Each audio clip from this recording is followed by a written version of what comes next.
حضرت ابو ہریرہ رضی اللہ تعالیٰ عنہ سے روایت ہے کہ نبی کریم صلی اللہ علیہ وآلہ وسلم نے فرمایا کہ اونٹ قیامت کے دن اپنے مالکوں کے پاس جنہوں نے ان کا حق زکوٰۃ ادا نہ کیا کہ اس سے زیادہ موٹے تازے ہو کر آئیں گے جیسے دنیا میں تھے، اور انہیں اپنے کھروں سے روندیں گے۔ بکریاں بھی اپنے ان مالکوں کے پاس جنہوں نے ان کے حق نہیں دیے تھے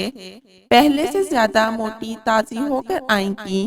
اور انہیں اپنے کھروں سے روندیں گی اور اپنے سینگوں سے ماریں گی۔ رسول اللہ صلی اللہ علیہ وآلہ وسلم نے فرمایا کہ اس کا حق یہ بھی ہے کہ اسے پانی پر ہی، یعنی جہاں وہ چراگاہ میں چر رہی ہوں، دھویا جائے۔ آپ صلی اللہ علیہ وآلہ وسلم نے فرمایا کہ کوئی شخص قیامت کے دن اس طرح نہ آئے گا کہ وہ اپنی گردن پر ایک ایسی بکری اٹھائے ہوئے ہو جو چلا رہی ہو اور وہ شخص مجھ سے کہے کہ اے محمد صلی اللہ علیہ وآلہ وسلم مجھے عذاب سے بچائیں، میں اسے یہ جواب دوں گا کہ تیرے لیے میں کچھ نہیں کر سکتا،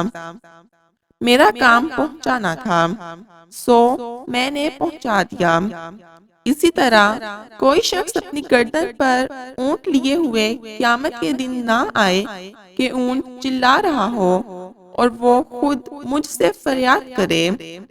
اے محمد صلی اللہ علیہ وآلہ وسلم مجھے بچائیے، اور میں یہ جواب دوں گا کہ تیرے لیے میں کچھ نہیں کر سکتا، میں نے تجھ کو اللہ کا حکم زکوٰۃ پہنچا دیا تھا۔ حضرت ابو ہریرہ رضی اللہ تعالیٰ عنہ سے روایت ہے کہ رسول اللہ صلی اللہ علیہ وآلہ وسلم نے فرمایا کہ جسے اللہ نے مال دیا اور اس نے اس کی زکوٰۃ نہیں ادا کی تو قیامت کے دن اس کا مال نہایت زہریلے گنجے سانپ کی شکل اختیار کر لے گا۔ اس کی آنکھوں کے پاس دو سیاہ نقطے ہوں گے جیسے سانپ کے ہوتے ہیں، پھر وہ سانپ اس کے دونوں جبڑوں سے اسے پکڑے گا اور کہے گا کہ میں تیرا مال اور خزانہ ہوں۔ اس کے بعد آپ صلی اللہ علیہ وآلہ وسلم نے یہ آیت پڑھی، اور وہ لوگ یہ گمان نہ کریں کہ اللہ تعالیٰ نے انہیں جو کچھ اپنے فضل سے دیا ہے وہ اس پر بخل سے کام لیتے ہیں کہ ان کا مال ان کے لیے بہتر ہے، بلکہ وہ برا ہے جس مال کے معاملہ میں انہوں نے بخل کیا ہے، قیامت میں اس کا توق بنا کر ان کی گردن میں ڈالا جائے گا۔